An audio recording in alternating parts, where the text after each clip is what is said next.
2026వ సంవత్సరంలో జనవరి నుంచి డిసెంబర్ వరకు వృశ్చిక రాశిలో జన్మించినటువంటి వారికి ఏ విధంగా ఉండబోతుందో తెలుసుకునే ప్రయత్నం చేద్దాం.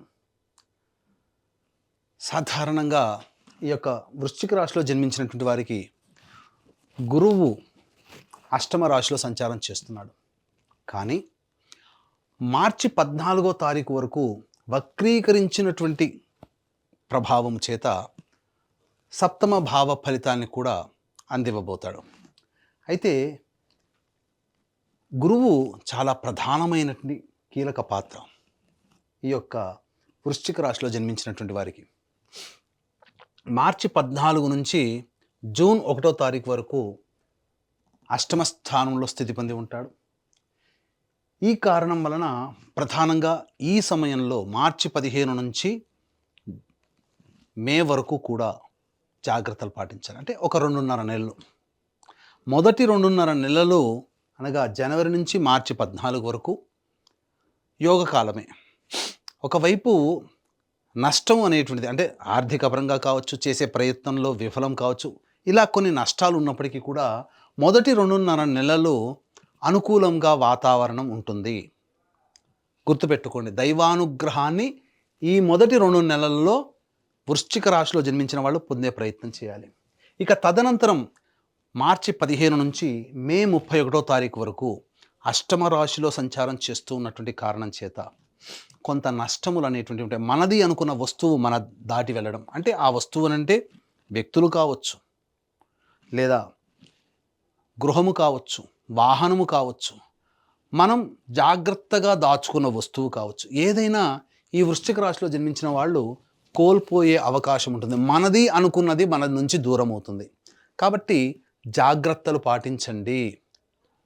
అప్రమత్తతతో ఈ మార్చి 15 నుంచి మే 31వ తారీఖు వరకు ఉండాలి. ఇక ఆ తదనంతరం జూన్ 1వ తారీఖు నుంచి గుర్తుపెట్టుకోండి, జూన్ 1వ తారీఖు నుంచి డిసెంబర్ వరకు సంపూర్ణమైనటువంటి యోగాన్ని ఈ వృశ్చిక రాశి వారికి గురువు సంపూర్ణ మద్దతు తెలియచేస్తున్నాడు. అంటే మొదటి 5 నెలలు మాత్రమే సాధారణంగా ఉంటూ తర్వాత 7 నెలలు సంపూర్ణమైనటువంటి విజయ యాత్ర ఈ వృశ్చిక రాశి వారికి గురువు అనుకూలంగా ఇవ్వబోతున్నాడు. ఇక శనిగ్రహ సంచార ప్రభావం గనక చూసుకుంటే జూలై 26 వరకు ఇక్కడ గమ్మత్తు చూడండి. మనకు గ్రహాలు ఒక గ్రహము యోగించే స్థితి ఉంటే ఇంకొక గ్రహము అవయోగించే స్థితి. గురువు మొదటి 5 నెలల వరకు సాధారణ ఫలితాలు ఇస్తే, ఇక్కడ శని భగవానుడు మొదటి 6 నెలలు ఏదైతే ఉందో అది ఒక పరీక్షా కాలంగానే ఇస్తాడు. అంటే సాధారణం కంటే కాస్త శుభమైనటువంటి ఫలితాలే ఈ శని ప్రభావం వల్ల కలుగుతుంది. కానీ జూలై 26 నుంచి డిసెంబర్ 10వ తారీఖు వరకు ఈ శని చతుర్థ స్థాన సంచార ప్రభావాన్ని కూడా ఇస్తుంది. ఎందుకంటే వక్రీకరించి ఉంటాడు ఆ సమయంలో. ఈ సమయంలో వృశ్చిక రాశిలో జన్మించిన వాడికి ప్రధానంగా ఎదురు దెబ్బలు చాలా ఉంటాయి. కానీ ఎంత ఎదురు దెబ్బలు ఉన్నప్పటికీ కూడా ఈ గురువు అనేటువంటి గురువు నవమ రాశి దశమ రాశి సంచార ప్రభావము చేత జూన్ 1వ తారీఖు నుంచి కాచుకుంటాడు. ఇక్కడ వచ్చేటువంటి ఇబ్బందుల్ని గురువు కాచుకుంటాడు. ఇది వృశ్చిక రాశి వారికి జరిగే యోగము అని చెప్పవచ్చు. మొదటి 5 నెలలు గురువు అనుకూలంగా లేకపోయినా శని కొంతవరకు ప్రయత్నం చేసి నిజాయితీని కష్టాన్ని నమ్ముకుంటే శని ఫలితాన్ని ఇస్తాడు. కానీ ఎప్పుడైతే అర్ధాష్టమ శని దోష ప్రభావము, అర్ధాష్టమ స్థానంలో రాహు ప్రభావం, పాపగ్రహ ప్రభావం వెరసి ఉన్నప్పుడు ఇక్కడ గురువు కాపాడుతున్నాడు. వృశ్చిక రాశి వారికి అద్భుతంగా బ్యాలెన్స్ అవుతుంది. ఇది కదా ఈ వృశ్చిక రాశి వారు ఈ 2026 సంవత్సరంలో చేసుకున్న అదృష్టము అని అప్పుడు మీరు తెలుసుకుంటారు. సమస్యలు మీద పడతాయి. ఆ సమస్యల నుంచి బయటపడే మార్గం కూడా మీకు తెలుస్తుంది. ఆ తెలిసిన మార్గాన్ని మీరు పట్టుకొని ప్రయత్నం చేస్తే ఈ యోగం ఏంటనేది అప్పుడు మీరు గమనిస్తారు. కాబట్టి అది ఒక రకంగా యోగమనే చెప్పవచ్చు. ఇక కేతుగ్రహ ప్రభావము వెరసి కొంత ఇబ్బందులు అనేటువంటివి కలుగుతాయి. అంటే ఏం జరుగుతుంది? ప్రతి ప్రయత్నంలో కొంతవరకే ప్రయత్నం చేయడం, తర్వాత దూరం జరగడం, ఇలా జరుగుతుంది. అంటే jack of all but master in none అన్నట్టుగా అన్నిట్లో కొద్ది కొద్ది పనులు మాత్రమే చేస్తారు. కాబట్టి ఇక్కడ ఈ కేతు ఇచ్చే అవయోగాన్ని మీరు యోగంగా మార్చుకోవాలంటే పోరాడే ప్రయత్నాన్ని మీరు చెయ్యాలి. అప్పుడే ఈ కేతు వల్ల వచ్చే దుష్ఫలితాలు తొలగిపోతాయి. ఇది ఈ వృశ్చిక రాశి వారు గమనించాల్సినటువంటిది. అయితే ప్రధానంగా ఈ విద్యార్థులకి మొదటి 2.5 నెలలు మార్చి 14 ఏదైతే ఉందో కష్టపడితే ఫలితం ఉంటుంది. అంటే అదంతా పరీక్షా కాలమే కదా, మార్చి ఏప్రిల్ నెల అందరికీ కూడా. కాబట్టి ఈ గురువు అష్టమ స్థానంలో ఉన్నప్పటికీ కూడా వక్రీకరించినటువంటి ప్రయత్నం చేత కష్టపడిన దానికి ఫలితం ఇస్తాడు. కానీ అసలు పరీక్ష విద్యార్థులకి ఏప్రిల్ నుంచి మే వరకు ఉంటుంది. ఈ మధ్య కాలంలోనే పోటీ పరీక్షలు ఉంటాయి, అది గుర్తుపెట్టుకోండి. కాబట్టి ఇక్కడ మీరు శని యొక్క ప్రభావాన్ని మీరు గుర్తించాలి. శని ఫలితం ఇవ్వడానికి రెడీగా ఉన్నాడు, కానీ శని ఏం చేస్తాడు? శాసిస్తాడు. కష్టపడి పని చేయి, చదువు, కష్టం తప్ప వేరే మార్గం లేదంటాడు. ఆ విధానాన్ని విద్యార్థులు అలవర్చుకుంటే ఈ గురువు ఇచ్చేటువంటి నెగిటివ్ ఎఫెక్ట్ని శని మాఫీ చేస్తాడు. అందుకనే మొదటి 5 నెలల పాటు విద్యార్థులు కష్టపడడమే నేర్చుకోండి. ఆ 5 నెలల పాటు కష్టపడ్డ ఫలితాన్ని గురువు మీకు యోగాన్ని ఇవ్వబోతున్నాడు, అది తెలుసుకోండి. కాబట్టి మీ కష్టాన్ని మీరు నమ్ముకోండి, అది మీకు విజయాన్ని తెలియజేస్తుంది. ఇది విద్యార్థులకు చెప్పేటువంటిది. ఇక ఉద్యోగం గురించి అని అంటారా, ముందు తెలియచేసుకుందాం, ఎందుకంటే దానికి సవివరమైనటువంటి వివరణ ఇవ్వాల్సి వస్తుంది కాబట్టి. ఇక వివాహ ప్రయత్నాల్లో మీకు చూసుకున్నట్లయితే జూన్ 1వ తారీఖు నుంచి తర్వాత ఆ 7 నెలల్లో వివాహితులు అవుతారు. అవివాహితులకి వివాహము జరిగి తీరుతుంది, అందులో సందేహమే లేదు. రాసి పెట్టుకోండి. మీకు ఖచ్చితంగా మీరు ప్రయత్నం చేస్తే వివాహం జరిగి తీరుతుంది జూన్ తర్వాత నుంచి, జూన్ నుంచి అని చెప్పవచ్చు. ఇక దాంపత్యము, ఇక్కడ దాంపత్యము అనేటువంటిది కనుక చూసుకున్నట్లయితే ఈ యొక్క వృశ్చిక రాశి వారికి జూలై నెల వరకు కూడా కాస్త ఆటంకాలు ఉంటాయి. దాంపత్య విషయంలో ఇటు గురువు కూడా అనుకూలంగా లేడు, శని కూడా అనుకూలంగా లేని కారణం చేత కొంత పొరపచ్చాలు వచ్చే అవకాశం ఉంటుంది. కాబట్టి వ్యాపారం భాగస్వాముల మధ్య కానీ, జీవిత భాగస్వాములతో కానీ సంయమనం పాటించండి, లౌక్యాన్ని వ్యవహరించండి, ఎక్కువగా వాగ్వివాదాలకి చోటు ఇవ్వకండి మొదటి 6 నెలలు. తదనంతరం అన్ని సర్దుబాటు చేసుకుంటాయని చెప్పవచ్చు. ఇక ఆరోగ్యపరంగా చూసుకున్నట్లయితే ప్రధానంగా ఈ యొక్క వృశ్చిక రాశిలో జన్మించినటువంటి వారు ఫుడ్ కంట్రోల్ అనేటువంటిది పెట్టుకోవాలి, డైట్ కంట్రోల్. దీని వలన సమస్యలు అధికంగా వస్తాయి. ఎందుకంటే అకాల భోజనము, తినకూడని పదార్థాలు తినడం, ఇవన్నీ కూడా మీకు ఎసిడిటీ, గ్యాస్ట్రిక్ ట్రబుల్ లాంటివి, అలాగే జీర్ణం కాకపోవడము, షుగర్ వ్యాధి లాంటి వాటి రావడము, అలాగే కొన్ని దీర్ఘకాలిక వ్యాధుల బారిన పడడం అనేటువంటిది సమస్యలు, గౌట్ సమస్యలు అని అంటారు కదా, అవి వచ్చే అవకాశాలు ఉంటాయి. కాబట్టి డైట్ కంట్రోల్ అనేటువంటిది పెట్టుకోండి, ఆరోగ్యపరంగా సంపూర్ణంగా యోగదాయకంగా ఉంటుంది అని చెప్పవచ్చు. ఇక్కడ ప్రధానంగా ఈ యొక్క సంబంధించినటువంటి దాంపత్యము యోగదాయకంగా మీకు జూలై మంత్ నుంచి ఉంటుందని చెప్పాం కదా. అలాగే సంతానపరంగా చూసుకున్నట్లయితే ప్రధానంగా ఈ యొక్క సంతానపరంగా మీ యొక్క జాతక రీత్యాలుగా వృశ్చిక రాశిలో జన్మించినటువంటి వారికి జూన్ 1వ తారీఖు నుంచి అక్టోబర్ 31 మధ్య కాలములో సంతానము కలుగుతుంది. ఈ సమయంలో కన్సీవ్ అవ్వడం కానీ, సంతానవంతులు అవ్వడం కానీ ఈ యొక్క వృశ్చిక రాశిలో జన్మించినటువంటి వారికి కలుగుతుంది అని చెప్పవచ్చు. దైవానుగ్రహం వల్ల మంచి సంతానము కలుగుతుంది, అందులో మీ అభీష్ట సిద్ధి సంతానం కలుగుతుంది, అది ముఖ్యం ఇక్కడ. ఇక విదేశీయానము అనేటువంటి ప్రయత్నం కనుక చూసుకున్నట్లయితే ప్రధానంగా ఈ సంబంధించినటువంటి సంవత్సరం అంతా కూడా విదేశీయానానికి మాత్రం కాస్త కష్టపడక తప్పదు. ఎందుకనంటే అనవసరమైనటువంటి వృధా ఖర్చులు మాత్రమే మిగులుతాయి మీకు. విదేశీయానానికి అంత అనుకూలంగా లేని సమయము. అయితే కాస్త కొద్దో గొప్ప అనుకూలిస్తుంది, బాగా ప్రయత్నం చేస్తే, మరీ ముఖ్యంగా దైవానుగ్రహాన్ని పొంది ప్రయత్నం చేస్తే జూన్ 1వ తారీఖు నుంచి అక్టోబర్ మధ్యకాలంలో విదేశీయానానికి అనుకూలంగా ఉండేటువంటి సమయం. ఇక ఈ వృశ్చిక రాశిలో జన్మించినటువంటి వారికి రాజకీయ రంగంలో ఉన్నటువంటి వాళ్ళు సాధారణమైనటువంటి పదవులు వచ్చే అవకాశం ఉంటుంది కాబట్టి ఎక్కువగా డబ్బు ఖర్చు పెట్టి ఆశించి భంగపడడం కంటే ఈ సంవత్సరం ఆగిపోవడమే మేలు అనే విషయాన్ని గమనించుకోవాలి. ప్రచారానికి, ఆర్భాటాలకి, హంగులకి ఎక్కువగా ఖర్చు అవుతుంది తప్ప ప్రయోజనం ఉండదనే విషయాన్ని గమనించాలి. ఇక వ్యాపారానికి సంబంధించి చూసుకున్నట్లయితే ఈ వ్యాపారం మొదటి 5 నెలలు నత్తనడకనగా సాగుతుంది. ఎటువంటి వారికైనా ఏ వ్యాపారం అయినా కనప్పటికీ కూడా.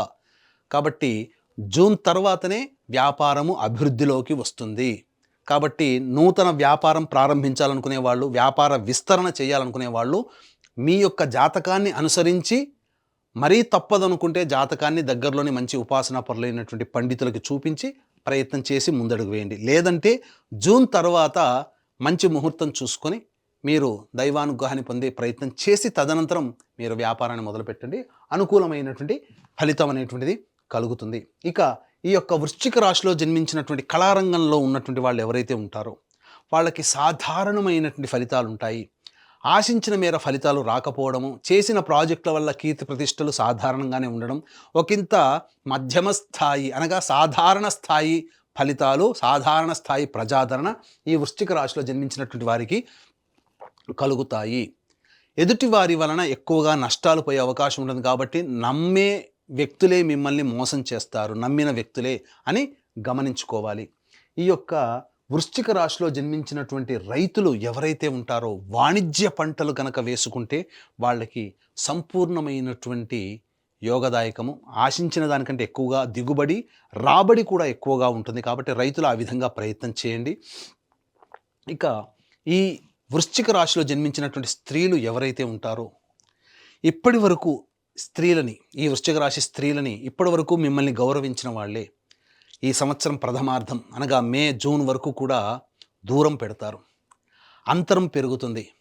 కుటుంబ సభ్యులు మీ మాటకి విలువ ఇవ్వడం తగ్గిస్తారు. తద్వారా ఒకంత అసహనానికి గురయ్యే అవకాశం ఉంటుంది. నమ్మిన వాళ్ళే మోసం చేస్తారు. డబ్బులు మాత్రం ఎవరికి కూడా పొరపాటున కూడా అప్పుగా ఇవ్వకండి, అది మీ చేతికి తిరిగి రాదు అనే విషయాన్ని గమనించుకొని ఇవ్వండి ఇస్తే గనక. ఇక అవివాహితులకి వివాహం జరుగుతుంది, సంతానవంతులు అవుతారు, అన్ని విధాలుగా బాగుంటుంది. మీ కష్టాన్ని మీరు నమ్ముకోండి, అన్ని విధాలుగా మీకు మంచి చేస్తుంది. అంతే తప్ప మీరు అత్యాశకు పోయారంటే నిండా మునిగిపోతారు ఈ రాశిలో జన్మించిన స్త్రీలు అనేటువంటి విషయాన్ని గమనించుకోవాలి. ఇక ఉద్యోగస్తులకి అయితే సాధారణమైనటువంటి ఫలితాలే ఉంటాయి. వ్యాపార రంగంలో ఉన్నటువంటి వాళ్ళు పెట్టుబడిలో పెట్టకపోవడమే చాలా మంచిది. ఉన్న వ్యాపారాన్నే మీరు కొనసాగితే ఈ వృశ్చిక రాశి స్త్రీలు మంచి ఫలితాలు పొందుతారు అని చెప్పవచ్చు. ఇక గమనించుకున్నట్లయితే ప్రధానంగా ఉద్యోగ సంబంధమైనటువంటి విషయాలు ఈ వృశ్చిక రాశి వారికి ఏ విధంగా ఉండబోతుంది అనే విషయాన్ని మనం తెలుసుకుందాం. వీక్షించేటువంటి ప్రేక్షకులు కూడా ఇప్పుడు చెప్పినటువంటి సమస్యల కంటే ఇంకా ఎక్కువగా మీరు సమస్యలు ఎదుర్కొంటున్నట్లయితే మీ యొక్క జన్మజాతకంలో నడుస్తున్నటువంటి గ్రహ దశాంతర దశల యొక్క ప్రభావాలు కావున దగ్గరలోని మంచి ఉపాసనా పరులైనటువంటి జ్యోతిష్యులను సంప్రదించి వారి సలహాలు సూచనలు కనుక పాటించినట్లయితే మరింత మెరుగైనటువంటి జీవితాన్ని పొందుతారని చెప్పవచ్చు. అంతేకాకుండా ఈ యొక్క వృశ్చిక రాశి వారికి ఎన్ని ప్రయత్నాలు చేసినా దైవానుగ్రహం ఉంటేనే ఆ ప్రయత్నాల్లో అభివృద్ధి, విజయాన్ని పొందుతారు. కాబట్టి ఇట్టి దైవానుగ్రహం అందరికీ అందించాలనేటువంటి ఒక సదుద్దేశంతో మన పీఠం ఆధ్వర్యంలో ఈ 2026 సంవత్సరం మొత్తం కూడా ప్రతి నెల ఒక పుణ్యక్షేత్రంలో ఒక పర్వదినం రోజున మీ జాతకరీత్యా కలుగు అన్ని రకాల సమస్యల నివారణకి సర్వదోష నివారణ పూజలు, హోమాలు అంటే ఆరోగ్యానికి మృత్యుంజయ హోమం, ఉద్యోగానికి పురుష సూక్త విధానంగా హోమం, శత్రుబాధ న్యాయ సమస్యలకి నరఘోషకి సుదర్శన మూలమంత్ర హోమం, వివాహం కాని వాళ్ళకి హోమాలు, దాంపత్య సమస్యలు, ఆర్థికపరమైన సమస్యలకి లక్ష్మీ మూలమంత్ర సంప్రతి లక్ష్మీ సూక్త హోమం, ఇలా 21 హోమాది కార్యక్రమాలు మీ గోతనామాదులతో జరిపించి ఒక రక్షణ కవచాన్ని మీకు అందజేయడం జరుగుతుంది. వీడియోలు కూడా మీకు పంపించడం జరుగుతుంది. అవకాశం ఉన్న వాళ్ళు స్క్రీన్పై కనిపిస్తున్నటువంటి నెంబర్లకి కాంటాక్ట్ చేసి మీ వివరాలు తెలుసుకోవచ్చు, మీ వివరాలు నమోదు చేసుకోవచ్చు. ఇక ఉద్యోగ సంబంధముగా ఈ యొక్క వృశ్చిక రాశిలో జన్మించినటువంటి వారికి ఎప్పుడు బాగుంటుంది, నిరుద్యోగస్తులు కొత్త ఉద్యోగం ఎప్పుడు వెతుక్కోవాలి, ఆల్రెడీ ఉద్యోగం చేస్తున్న వాళ్ళకి ఆ సంస్థలోనే అభివృద్ధి ఎప్పుడు ఉంటుంది, లేదా వేరే సంస్థల్లో ఉద్యోగం పొందాలంటే ఏ సమయంలో ప్రయత్నం చేయాలి అనే విషయాల గురించి క్లుప్తంగా తెలియజేసుకుందాం. జనవరి 14 నుంచి ఫిబ్రవరి 12వ తారీఖు వరకు మంచి సమయం. ఆ సమయంలో ప్రయత్నం చేయండి. అలాగే ఏప్రిల్ 14 నుంచి మే 14వ తారీఖు వరకు సంపూర్ణముగా అనుకూలంగా ఉండేటువంటి సమయం. ఆ సమయంలో మీరు ప్రయత్నం చేయండి. అంతేకాకుండా జూలై 16 నుంచి సెప్టెంబర్ 16వ తారీఖు మధ్యకాలము చాలా అనుకూలంగా ఉంటుంది. జనవరి 14 నుంచి ఫిబ్రవరి 13, అలాగే ఏప్రిల్ 14 నుంచి మే 14 మరియు జూలై 16 నుంచి సెప్టెంబర్ 16 ఈ సమయంలోనే నిరుద్యోగస్తులకి ఉద్యోగం లభించడం, ఆల్రెడీ ఉద్యోగం చేస్తున్న వాళ్ళకి మంచి సంస్థల్లో ఉద్యోగం రావడం కానీ, ఉన్న సంస్థల్లో అభివృద్ధి కానీ, ప్రమోషన్ కానీ రావడం జరుగుతుంది. మిగతా సమయాల్లో ప్రయత్నం చేయకండి. ఉన్న సంస్థల్లోనే ప్రయత్నం చేసుకోండి, ఉద్యోగం చేసుకోండి. వేరే చోటుకి వెళ్ళి భంగపాటు పడక తప్పదు మిగతా సమయాలలో. ఇక ఈ యొక్క వృశ్చిక రాశిలో జన్మించినటువంటి వారికి గురువు ఎలాగో మొదటి మార్చి నెల వరకు అనుకూలంగా లేడని చెప్పుకున్నాం కదా. మిగతా రాశ్యాధిపతి అయిన కుజుడు కూడా అనుకూలంగా లేడు.